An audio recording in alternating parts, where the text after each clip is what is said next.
Well, I celebrate Juneteenth because of the people who actually don't realize that they were the first ones to do it. The people in Galveston, Texas, didn't know for 2.5 years after the other people in Texas that they had been emancipated. So they were not only, enslaved, but they were the last to know that they were free. And today, I think they would have been vengeful and angry. Instead, they were joyous and ready to start a whole new life.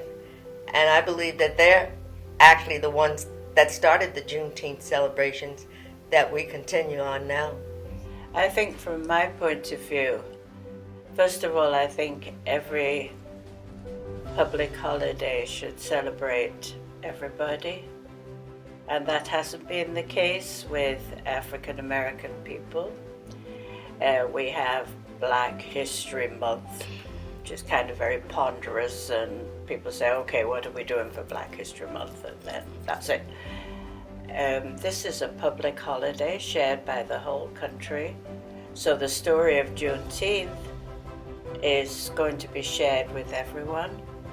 And it's a recognition of one of the major cultures of America. From the point of view of the African American Heritage Trail, every time I think about Juneteenth, I think about our site to Nancy Michael. We have a sculpture at the harbor in Edgartown of Nancy Michael, and she was born into enslavement in Chilmark on Martha's Vineyard. When she was 6 years old, she was sold as an enslaved person away from her mother. The slaveholder was dead. She got listed in the probate of his will and sold to a family in Vineyard Haven. 3 years later, slavery was abolished in Massachusetts, but nobody bothered to share that with Nancy, and she remained enslaved for many years. So for her, I'm celebrating for Nancy. People ask me what do I think about Juneteenth, and I tell them it's a culmination of all the work that was done prior to that date. The work done by the abolitionists, the freedom riders, people like Paul Cuffey, Frederick Douglass, Frances Ellen Watkins Harper, all abolitionists. All those people playing a role in trying to get the moral fabric of America to agree that slavery should not exist here and that all men should be free. I would say that it's an opportunity for us to celebrate our history here on the island and to let people know our extensive history here on the island. And it's a very, very deep history. Most people who come here have no clue of the history here on the island. They know they come and visit and they vacation and they see us around, they see a large black community, but they don't know the depth and history of that community and how it was formed. So it's a good way for us to explain our history here, history that started in the early 1700s and continues on to today. It's always been in other parts of the country. It's been widely celebrated with all sorts of events, and a lot of the states do parades and things like that. It just took them a while to decide to make it a national holiday. I know at least 43 to 45 of the states have been celebrating for a while. Just took the national people a little longer to catch up. I think every state, I don't think I know, every state in the Union of the United States at one point was a slave state. They changed their laws gradually. Massachusetts was the first to introduce enslavement as an institution and the first to abolish it. So I think as we look around the country. It's part of the collective experience, and it should be shared. It should be known.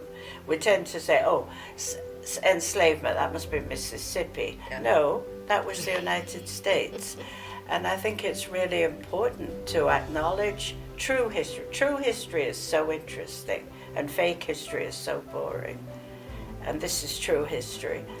And all over the world there are people still enslaved. And we throw words around like freedom. But what does freedom mean? The freedom to starve, the freedom to die, what does it mean? So I think that's the important lesson of Juneteenth, and that's for all of us. I think the recognition of has begun to grow and evolve. As I said, I was not necessarily aware of that history, and now that it is a national holiday, I think that will expand people's knowledge of Juneteenth and how it is significant to the African American community. It only makes a difference if people learn history. I mean, if people learn history, not the vanilla history that you get in public school or in other places, but the history of America, because it's very, very extensive. A lot of the things that you learn in school are just the tip, very, very, very tip of the iceberg. All right. Everything that's below it is much more dynamic, much more involved, and people need to learn that history. If they don't learn that history, they really walking around ignorant about American history. A belief in freedom and a belief that injustice can be overthrown. Juneteenth celebrates the end of enslavement. What I would hope that we will all, and it is a hope because there's not always evidence to support it, but the hope that people will value their own freedom and that of everybody else, and believe that they can overthrow injustice. I think you have to show support for the United States of America, not just Juneteenth during that day, because that's a day that basically culminates in, not so much that slavery ended way before that. I shouldn't say way before that. It ended before that. But this is a day that is recognized in Texas, Galveston, Texas, where they recognized that this was the end of a period in the United States that should not have happened.